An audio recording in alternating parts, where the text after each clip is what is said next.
नमस्कार मित्रमैत्रिणींनो. काल ऑफिसला सुट्टी असल्यामुळे दिवसभर घरात राहून मला फार कंटाळा आल्यासारखं वाटलं. त्यामुळे जरा पाय मोकळं करावं म्हणून मी जवळच्याच एका बागेत फिरायला गेलो. सूर्य मावळतीला गेला होता आणि पक्षीही आपल्या घरट्याकडे यायला लागली होती. हे सगळं चित्र बघताना माझं मन अगदी प्रसन्न झालं. तेवढ्यात माझी नजर बागेतल्याच एका बाकाकडे गेली. तिथे जवळपास साठीतले एक गृहस्थ त्या मावळत्या सूर्याकडे टक लावून बघत होते. जणू त्या मावळत्या सूर्यामध्ये कोणाला तरी शोधत असावे. म्हणून मी त्यांच्याजवळ जाऊन त्यांना हळूच हाक मारली, परंतु त्यांचं सूर्याकडे पाहण्यात एवढं लक्ष होतं की त्यांना माझी येण्याची चाहूलसुद्धा लागली नाही.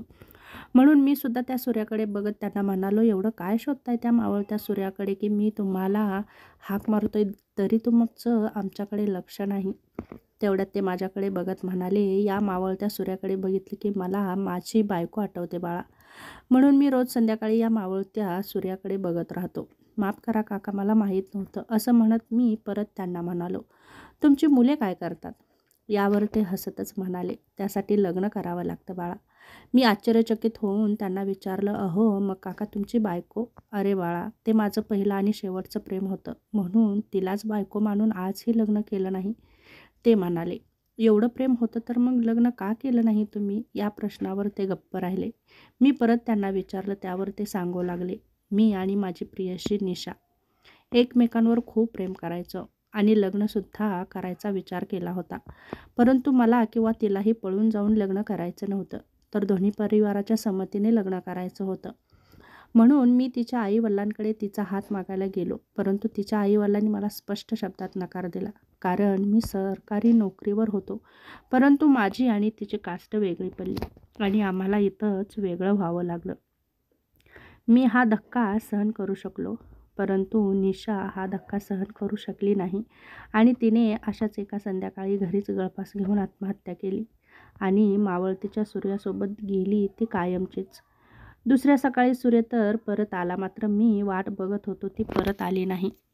त्यामुळे मी आजही तिची वाट बघतो आणि मावळत्या सूर्यामध्ये तिला शोधत राहतो, या आशेने की ती येईल कधीतरी परत. परंतु ती आजपर्यंत तरी परत आलेली नाही बाळा. काकांची ही स्टोरी ऐकून मी निशब्द झालो. थोडा वेळ आम्ही दोघं गप्पच राहिलो आणि आमच्या दोघांत भयान शांतता पसरली. या शांततेला खंडन पाडत मीच त्यांना पुन्हा विचारलं, "मग तुम्ही लग्न करायचं ठरवलं नाही?" यावर ते म्हणाले, "बाळा, माझ्या आई-वडिलांनी खूप कष्टाने मला शिकवलं आणि लहानाचं मोठं करून मला माझ्या पायावर उभं केलं. त्यामुळे मी दुसऱ्या कुठल्याही अनोळखी मुलीवर विश्वास ठेवू शकत नव्हतो. माझ्या आई-वडिलांना तिच्यावरती नव्हतो सोपवू शकत, कारण मला कायम भीती वाटायची की दुसरी मुलगी माझ्यासोबत लग्न करून येईल तर माझ्या आई-वडिलांचा सांभाळ करू शकणार नाही. म्हणून मी कधीच लग्न केलं नाही." ते पुढे बोलू लागले, "नंतर आई-वडीलसुद्धा साथ सोडून गेले शेवटी आणि मग मी लग्न करायचं ठरवलं खरं, परंतु पुन्हा मला निशाची आठवण झाली. तिनं माझ्यासाठी आत्महत्या केली होती आणि तिला विसरून दुसरं लग्न करणं मला तरी योग्य वाटलं नाही, म्हणून मी कधीच लग्न केलं नाही." हे बोलत असताना त्यांच्या डोळ्यामधून ओघळणारे अश्रू साक्ष देत राहिले की त्यांच्या खऱ्या प्रेमाची, पण खरं पाहिलं तर खऱ्या प्रेमाला साक्षाची गरज पडत नाही हे मला कळलं.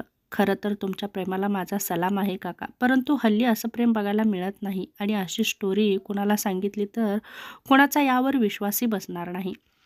असं म्हणत मी त्यांना परत विचारलं, "काका, खरंच असं प्रेम आजही असतं का हो?" ते म्हणाले, "प्रेम आहे रे, भरपूर आहे, पण हल्ली त्या प्रेमाला बदनाम करून ठेवलंय.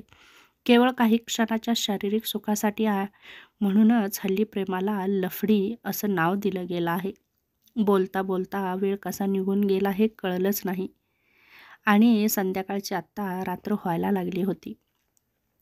"चल, मी निघतो आता, रात्र झाली, तू पण निघून जा." असं म्हणून ते निघून गेले आणि मीही घरी जायला लागलो. त्या काकांची ही लव्ह स्टोरी ऐकून माझे डोळे खुलले, कारण मी आधी विचार करत होतो की प्रेमाला लफडी नाव दिलं गेलं म्हणून प्रेम बदनाम झालं, परंतु आम्हीच तरुणांनी काही क्षणाच्या शरीर सुखासाठी प्रेमाला बदनाम केलं आहे. खरंच धन्य आहे त्या काकांचं ते प्रेम आणि किती भाग्यवान असेल ती निशा की तिला असा प्रेम करणारा तिचा प्रियकर मिळाला.